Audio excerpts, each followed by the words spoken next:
ठिकाणी जर ठरवलं 5 मुस्लिमांना बोलवायचं, 5 ख्रिश्चनांना बोलायचं, 5 हिंदूंना बोलवायचं, 5 जैनांना बोलायचं, 5 सिखांना बोलायचं, 5 बौद्धांना बोलवा, म्हणजे आता धर्म तर आपण निर्माण नाही केले, जाती आपण निर्माण नाही केले, परंतु धर्म आणि जात यांना जोडण्याची क्षमता आपल्याला या मानवतावादी महापुरुष महामातांच्या विचारामध्ये आहे. मग चला तर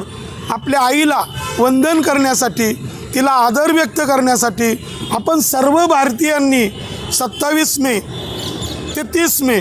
दररोज सायंकाळी 5 ते रात्र 8 वाजेपर्यंत महामाता रमाबाई भीमराव आंबेडकर राष्ट्रीय स्मारक वाडिया कॉलेज या ठिकाणी सर्वांनी एकत्र यावं व आपल्या या आईला वंदन करावं, हेच मी या ठिकाणी नम्रपणे सांगू इच्छितो. आणि आज या ठिकाणी